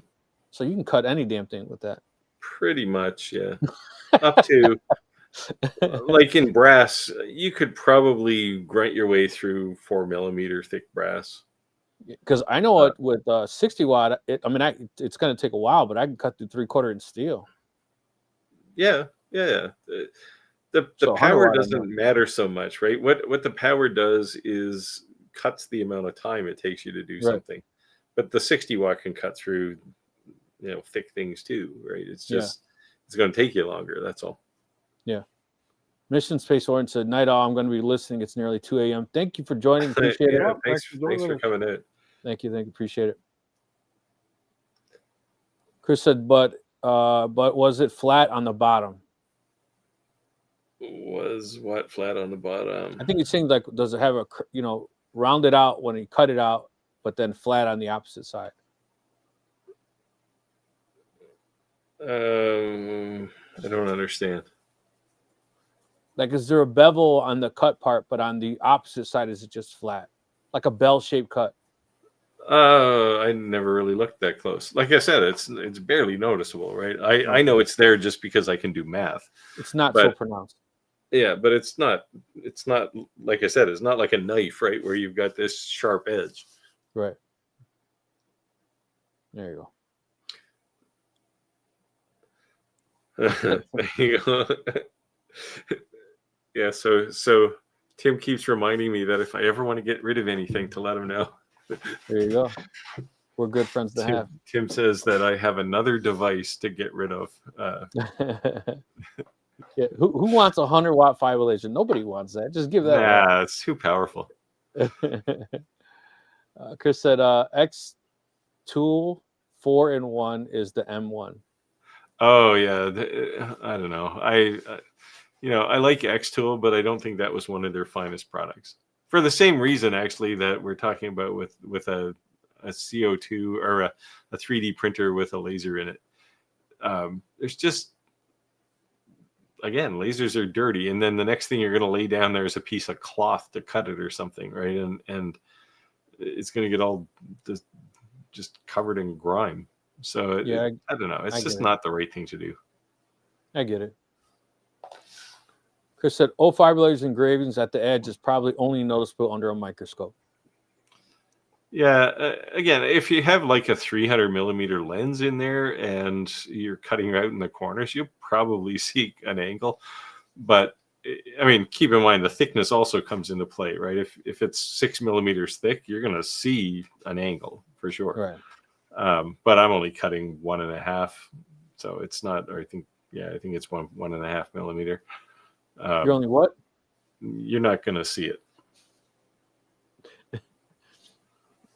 ABT Morgan said, no, I was being sarcastic. I was LOLing because you said it's not a multifunction tool. I was suggesting that. Yeah. So he was just kidding. It's it does 4 functions. Okay. ABT Morgan, I'm still learning and researching. I would say this, hey, no matter how long you've been doing something, you're always going to learn. The day you think you know everything in your profession, it's the day you should get a new job, because that means you're not willing to learn. That's why I have my maker and training shirt. There you go. Anytime I know I'm gonna have to learn something, I put that shirt on. You're up, Roger. Okay, TJ asks, do you run your X1C overnight when you're sleeping? Yes, I do. I run them all. If so, do you get worried something might go wrong? Well, yes and no. But one of the nice things about the X1 Carbon is if something goes wrong, like let's say it goes into spaghetti mode, it shuts itself down. Okay, hold on. What is spaghetti mode? That's when your print comes off the bed and it just starts spitting filament everywhere. And you come down the next day and you've got a whole cabinet full of filament spaghetti. It's made by the new bamboo H2P, P for pasta. It's a 3D silly string, is what you're saying? And it's definitely not the Chef Boyardee type of spaghetti. So how often would something like that happen? I've had it happen a few times, more so with the old bed slingers than I do with the Core XYs. So you say a few times, but in all honesty, you've probably printed what, thousands upon thousands? Oh yeah, I have, and there's probably been maybe 20 times that I've come and found a mess. Really, I've only had this happen to me twice. Was it just your computer wigging out? Was it just a bad file, or just no? It's usually it's generally when that happens is something happens with your adhesion to your bed and the print shifts, or something gets caught, and then it moves the head in the wrong place. Well, now it's trying to extrude where it's not supposed to be, and it'll just pile spaghetti on top of what was already printed. Yeah, it just makes a giant mess. That might make a good video. There's a lot of spaghetti videos out there. It's been done. Yeah. Spaghetti videos. I just learned a new acronym. Kim said, go ahead, Steve. Sim the Turnery says, have you seen the new Laser Pecker LX2? Yeah. It's there. So one of the guys that does some guy from India, he does artwork for me. Somehow, some way, he has ties with Laser Pecker, and he asked me would I want to do a review for them, and I said sure. I'll hear him out. They sent me an email back and forth, and then just ghosted me. So I have no idea. I don't know. I know Clack did the review on them, but it didn't seem like it was too impressive. Yeah, I mean, I'll give Laser Pecker credit, right? Like I actually just went to their website here. They're finally getting away from these Galvo type lasers, right? And like the LX2 is like a proper laser, and good for them, right? Because I think companies that are innovating are the ones who are going to survive in the long run. So you can't just I'm actually doing, the reason I'm bringing this up is I'm actually doing a video right now that I'll probably release maybe tomorrow. And the basic premise is the diode laser business is dying, right? Because there's no innovation left. So all these companies like Xtool got this really early, right? It's like, holy cow, we better get away from diode lasers and start building other things. But now you're starting to see a few other companies doing it, like Snapmaker, right? They got rid of their goofy 3-in-1 machines, and now they're making what is probably one of the best 3D printers in the business right now. So, those are the companies you got to pay attention to. Companies like, nope. Oh, I thought you froze. Did you just fall asleep? Jeez, sorry. Right, said getting a job. Getting a job as a mirror inspector is something I could see myself doing. Yeah, Grown. that's a dad joke there. Yeah, you beat me to that one, Roger. What's funny is in the union, a lot of times they say that you have to be union loyal because you may not work for the company long term, but you'll be in the union long term. And the first company I was in, we were the dads, so to speak. I mean, sorry, we were the younger guys, so to speak, and the guys were old enough to be our dads, right? And then our second company I got moved to, it was the opposite. We were the dads and the other guys. And every time I'd say a joke, they'd say dad joke. And I'm like, am I getting that old that I get called dad jokes? I guess so. I like this what TJ said. Once bought a 35-in-1 tool because it said Klein on the side. And if you're not in the electrical trade, you probably don't know, but Klein is a brand name of high-end tools for professional electricians. It's not really it's not like what you'd find at Walmart or anything. I'm trying to turn my camera, but my camera keeps turning back towards me. My bag is sitting right there. And the 35-in-1 tool, that's like the Swiss Army knife toolbox. I don't know if you ever saw that one. Yeah. Where it had like all 100 tools, but they all folded out. Yeah.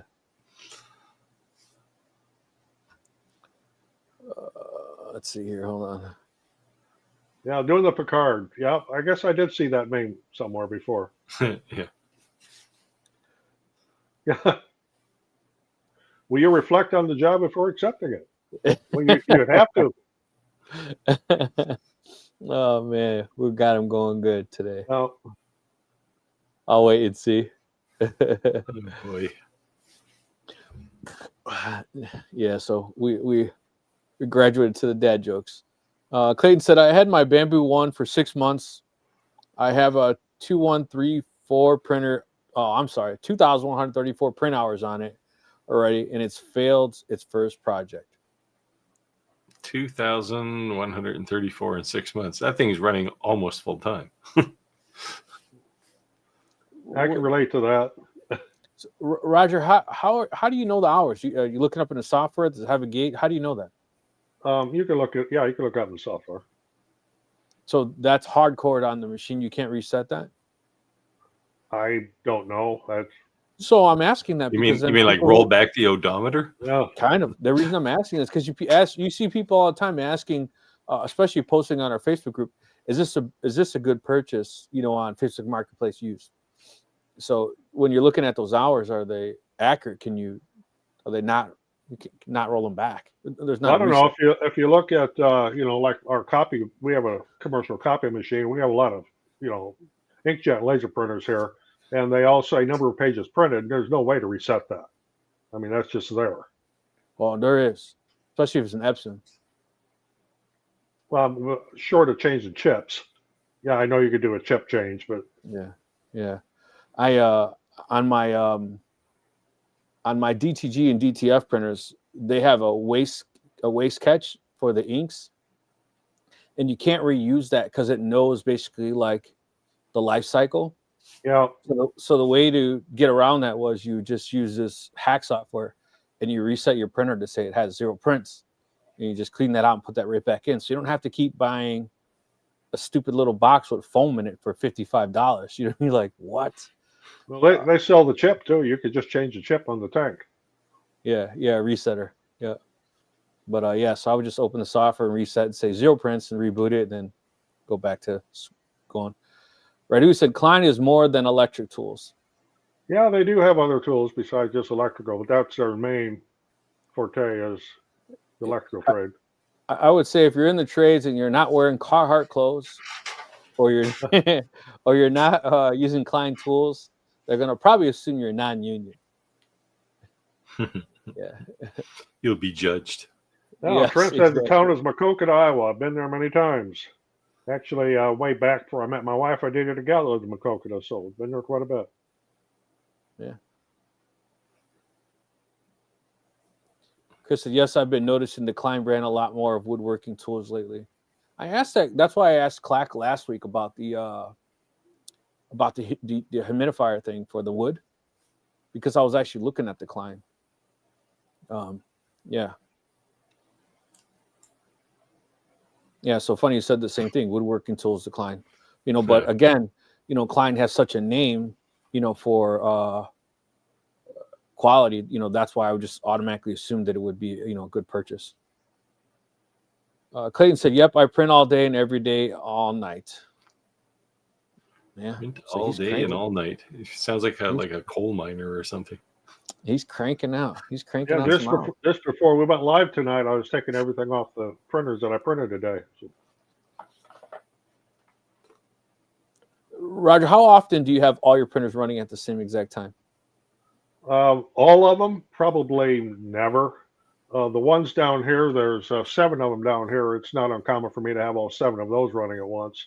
But the ones that are still out in the loft, unless I'm out there, because those are bed slingers, and keep the temperature regulated and everything, I don't run those much unsupervised. My 80 cubic Cobra Max is out there. That's the great big one. I don't have room for it down here. So when you're running all 7 of these, you do it in the wintertime, right? So it heats your house?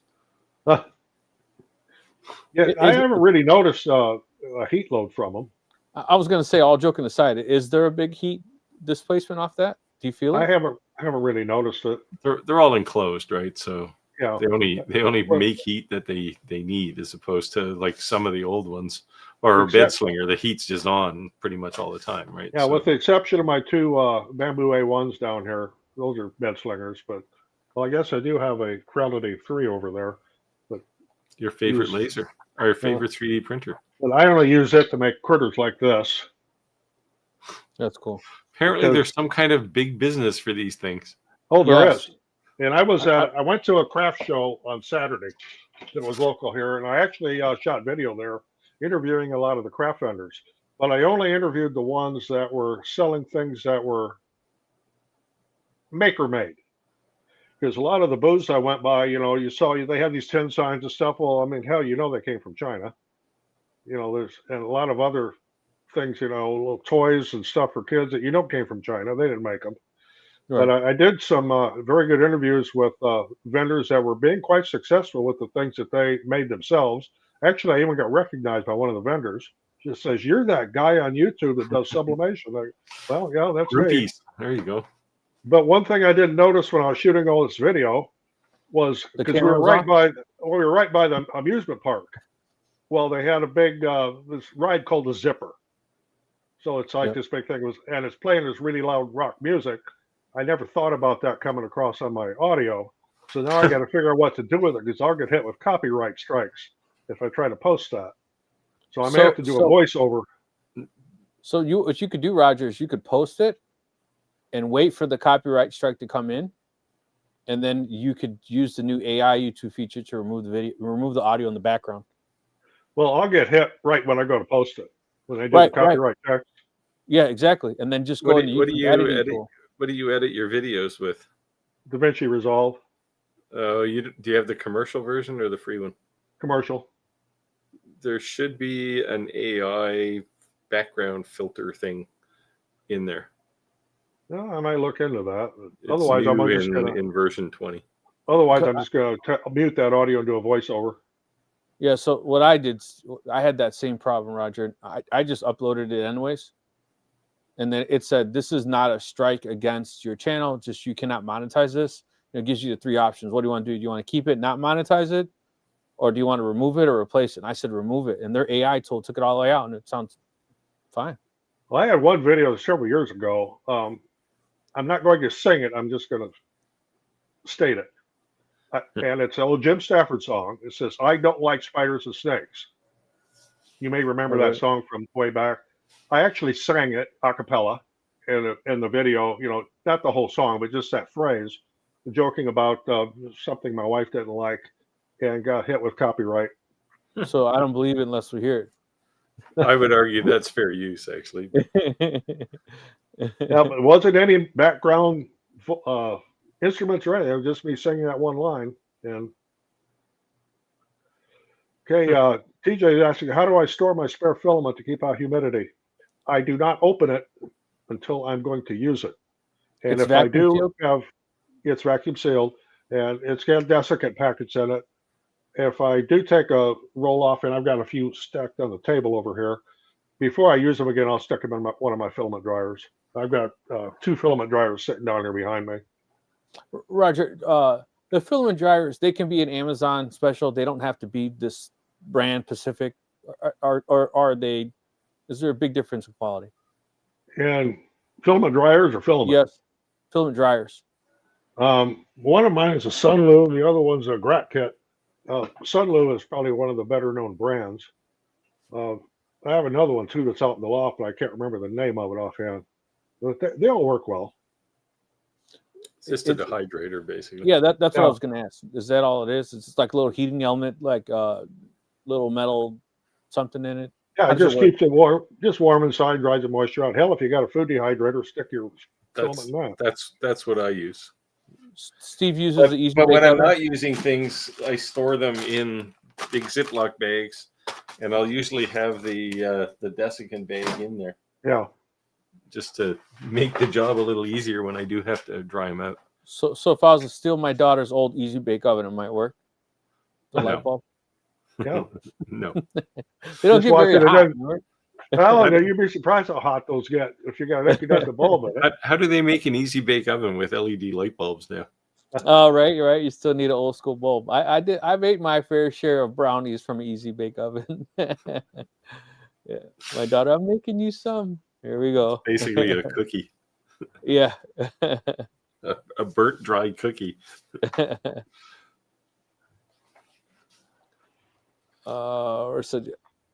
Chris said, yep, I haven't considered my age 72 with a life of lasers. Nice. Never too late to start. Nope. Always learning. Very cool. Okay, best filament, bamboo, Sunlu. Bamboo's great. I use mostly because I have mostly bamboo printers, and they have the RFID chip in them, which helps with my processes here. Sunlu's a good brand. Tech Bear's a good brand. Stay away from like Amazon generic brand. It's not consistent filament in diameter, and if it's a little bit undersized, that's not a big deal. But boy, if it gets a little bit oversized, you're going to have a jam. That sucks. So when you're saying that it's RFID, you're saying so that you can scan it and automatically sets a profile for it? Yeah, the printer is on the AMS on it. Let me zoom up on that a minute. This camera zoomed up. So what you see up here is the AMS. It will read that tag, and it will tell me in my software what color filament is there. For the most part, how much is left on the spool. It will also let me transfer from one spool to the other if one runs out. For example, where you see the two right here with 2 whites in it, when this one runs out, the next one over, this is mirror image, this is hard to do. Next one will take over. So it's all automatic. That's cool. How many of those do you have now, Roger? You said 7 of those? Down here, there are 7 printers. You got a mini fortune down there. Yeah. And they're all, everything I have, with the exception of the one Creality over there, has the AMS has desiccant in it. Everything is kept dry. Every one has a humidity indicator on it, so I can see my humidity, and if it starts getting high, I can change the desiccant beads. And they're reusable. You just stick them in the microwave for a couple minutes, it dries them out, and put them back in. You ready to be mad at me, Roger? Creality reached out to me and asked me if I'd review one of their 3D printers, and they just approved me for the affiliate link. So we'll see what happens next. They did ask me about one of theirs, and I just turned it down. Just not interested. So Creality, don't block because Roger doesn't like you. We can have differences of opinion. I personally don't have any real problem with Creality 3D printers. I don't. Their support, Creality support is a bit dodgy, but the printer is half decent, right? Like it's a pretty good machine usually. Yeah, well, the next one that will get replaced is that Creality under 3v3 over there, because I'm constantly replacing parts on it. It's starting to annoy me. Yeah. We also say though, when purchasing anything, the only advantage of like a Creality or the bamboo is not necessarily the manufacturer, it's the Facebook groups. They have such large Facebook groups. if you need help, like forget the manufacturer, you're going to probably get a way faster answer from people, right? Yeah. And somebody's had your problem, right? For sure. Yeah, 100%. You just have to deal with the cheerleaders. Because in every one of those forums, you got cheerleaders. Well, that didn't happen to mine. What's the matter with you? Well, that's not why I'm on here. Yeah. So you got to have a little bit thick skin. You get on some of them forums. Mike Tyson said, people are getting too brave online and forget they can still get punched in the face. Clayton says he only uses Sunlu filament, and I have a lot of Sunlu up on the shelves up here. So yeah, that's good filament too. They just don't have that RFID chip in there, which makes it so handy. Yeah, Rich, welcome. Louisiana hobby guy. Rich is in the building. So howdy, boys. Late as usual. Better late than never. Thank you for joining. I know you're normally watching your TV, so you don't comment as much. But thank you for always tuning in. So how many circuits am I running down here for my 3D printers? 2 20-amp circuits.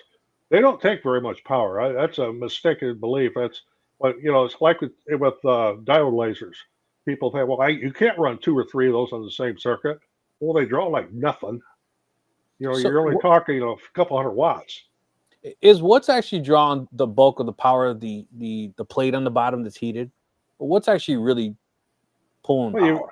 You've got the power to the hot end, and then the power to the heated bed, and that's what's using electricity. Because I would assume that's kind of like an iron, right? Like it has to get to a certain temperature, and then it's just maintaining. So it's not constantly on. It's just it's just maintaining. When you first turn it on, it'll draw a little bit more. It's like when you first turn on something with a motor, it's got the inrush current. Right. But then it'll balance out, and they're usually DC power though. They're not. It's like 12 or 24 volts, probably 24 now. 24 volt. So it's not like it's plugged into the wall, right? It's pretty low voltage, not even really high current. Actually, it's probably only drawing like 1.5 amps, 2 amps.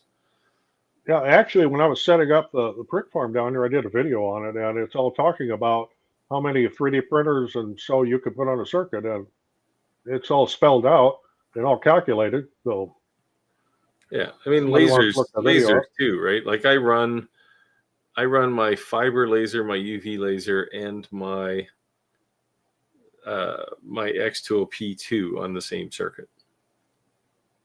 Never had a problem. Oh yeah, they could be running all at the same time. Yep, not an issue at all. Yeah. Well, Clayton said, I need more 3D printers. One is like having none. Exactly. Yeah, it's like you're trying to watch ice freeze, right? Like it just takes so long. So I laugh because I remember when I first got my first diode laser, the Tesla P5, that I couldn't help it. Even though I had things I needed to do, I would just stand there and watch it. So I imagine with the 3D printing first kit, you're doing the same. You're standing there watching it because it's like exciting to watch. I still watch 3D printers and lasers too now and again. Yeah. Clayton said, aloha, Rich. So happy hump day, everybody. If you guys have any questions, we got about 10 more minutes left in the live. Let us know. Otherwise, thank you for everyone stopping in and saying hello, and let us know where you're joining us from, and the camaraderie here. And it's good. I love seeing the familiar faces and joining our community. It's going really well. So I'll throw something out there for you creators out there that want to give back to your community or get involved with some kids organization. I'm cutting the parts. This is a 4-layered laser cut Halloween ornament. Of course, I've got this one painted, but the project's going to be for a large group of children to decorate their own, and then of course I'll help glue it together because you CA glue. Then they can take it home when they're done. And we're also working on getting parents and grandparents to assist with it so they can get involved as well. So, it's something you can do. And these are mostly cut out of scraps. Till I found out I had to do 100 of them, and I had to go buy a couple of sheets of plywood. But it's all cut out 1/8-inch plywood. The graphic design came from designbundles.net. It was a free download. You can go look that up if you want to make some for yourself or get your kids involved or find a group, an organization that is looking for projects for kids, more or less kind of keep them out of trouble. Yep. If you want to keep them out of trouble, just let them use the CA glue. Yeah. It said sometimes your best idea is to take your bottom lip and attach it to your top lip. Yeah. I've got a can of accelerator too. It gets out of control. Yeah. I heard that today. The first time I was laughing. Chris said that was a dad joke. Chris said I had my Sparky put in extra circuits for my work shed so I could spread the load. Yeah, I have all my fiber lasers on one, my dial laser on another, CO2's on another, and I have my CNC on another. And I actually had to put the Harbor Freight dust collector. I couldn't have it on the same circuit as my CNC. It would trip. It's 220 though, isn't it? What's that? No, it's 120. Oh, yes. Your vacuum is 120? Yes. Yeah. Wow. The big one? Yeah. See, I got it one runs on its own circuit anyway. I got the big 2-stage jet, so mine's 240 volt. Yeah, that dust collector, man, no, I can't have anything else on it. It will trip. So yeah.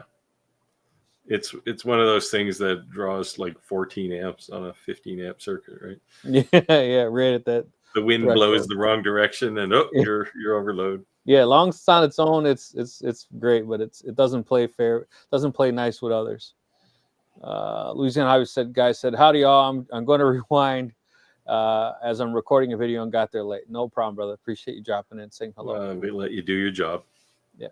And let us know if you at any point want to join another live. Let us know. You're always welcome.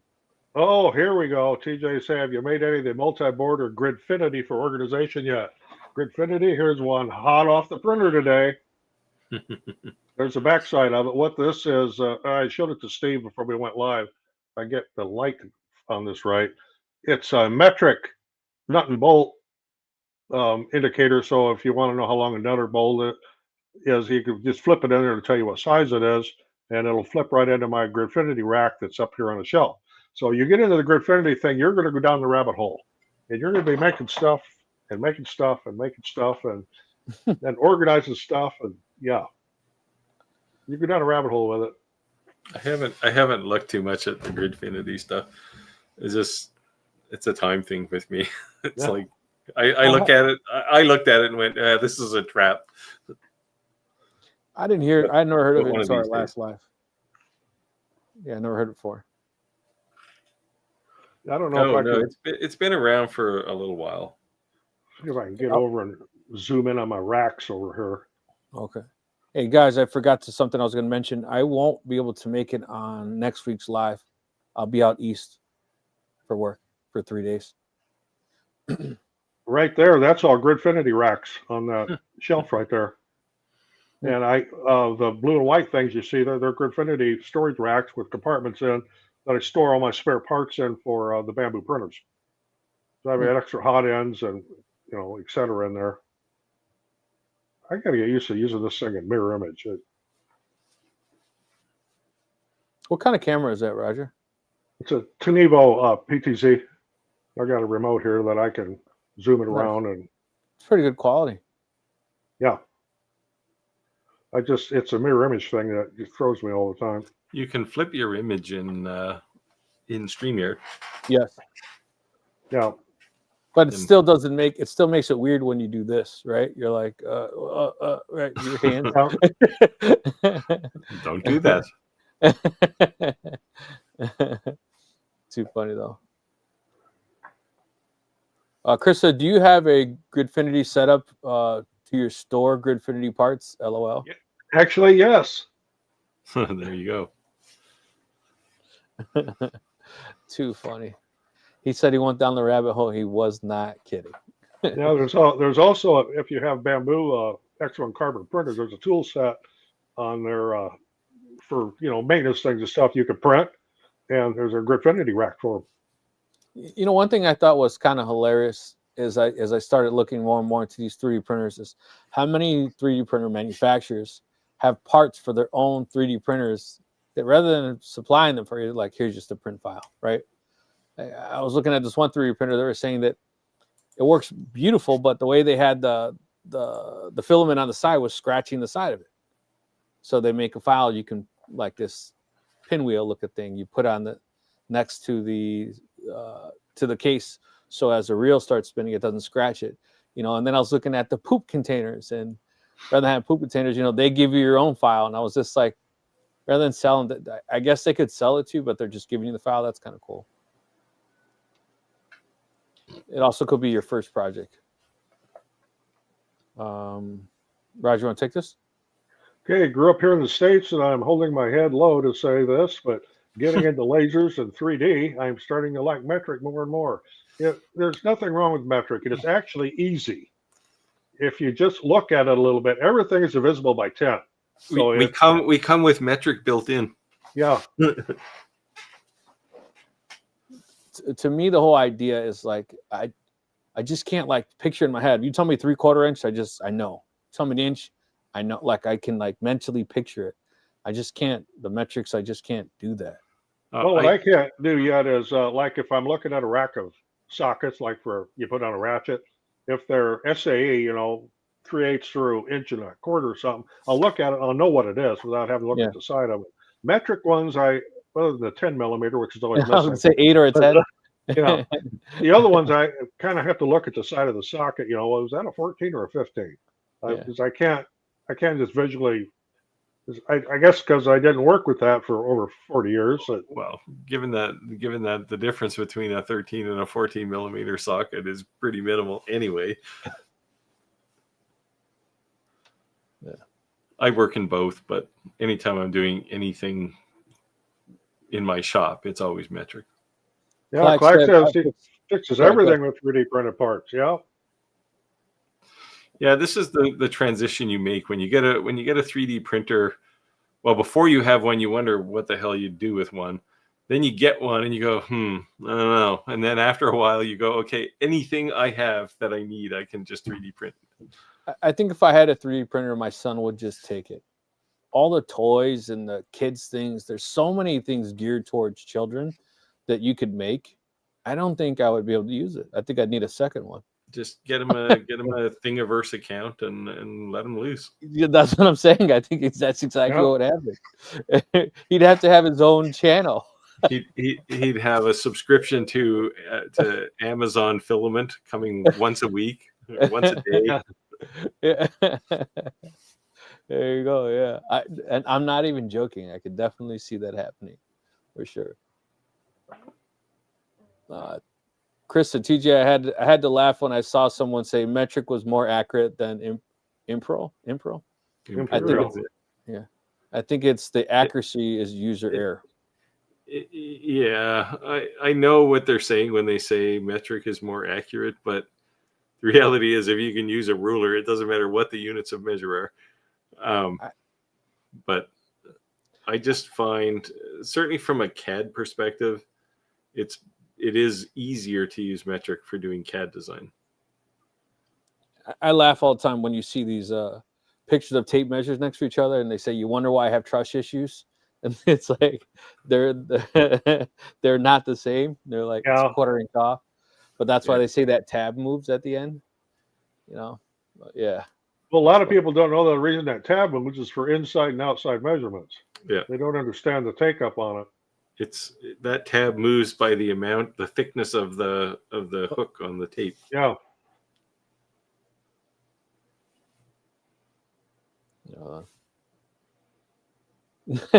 Vententry said everything. You can't fix stupid with a 3D printer. Too funny. Oh, I have a toy maker. Yeah, that could go. Where is Roger's girl when you need her?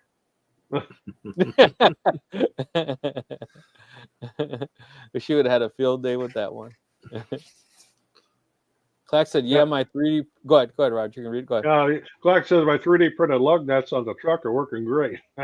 Well, if you're using continuous carbon fiber, they might be acceptable for. I gotta ask you, Clark. Are you joking or are you really being serious? I actually want to know. Because I could see some Mexicans out there with some color, Yeah, yeah, with 3D printed lug nut purple covers. wheel nuts. Yeah, I mean, I can just see it. I'm just saying.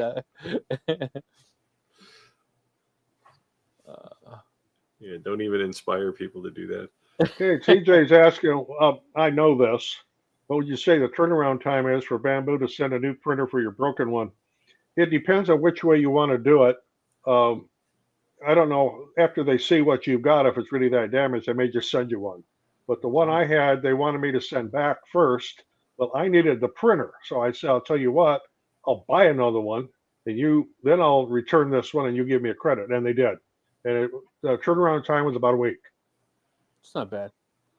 That's cool. They did that too. He said he's a Southern redneck. You don't want to ask, I want to know. So I would take that as a yes. He was not joking about the lug nut covers. Yes. Well, we have to see photos then. You got to post those. Yeah. I do not use 3D printers for anything that could result in injury. That's hilarious. Oh, well, colored lug nut covers. There's an idea. There's a marketing idea right there. They'll be all over Etsy tomorrow. Yeah. Yep. There you go. You guys just got the exclusive scoop right here. Just make sure you use a pet. Make sure you use a pet G and not PLA, because the PLA won't last long. Not outside. Well, looks like we're right at time. Today flew by. I appreciate everyone joining live. Had a great time. We are on live 82, 85 is 100 is just around the corner. Working on something special for 100th live, so you guys just aware. We'll be there soon enough. Steve, Roger, you want to say anything on the closeout? No, well, see everybody next week. Hope so. Yeah, come on back. Yeah, have a good one, everybody. Take it easy. Thanks all. Bye. Hey, Steve. Hey, Steve, what? Can I give you admin access for next week? Yeah, I guess so. Okay. We should invite. See if you can invite Rich. See if he wants to come. Oh, that sounds a good idea. I'm sure he will. Or what about Clack if he says no? Or Clack, yeah. Okay, I'll ask both of them. I'll put you on the email so you see the response. Sounds good. All right, cool. All right, thanks. Take care, man. Bye. Yep, bye.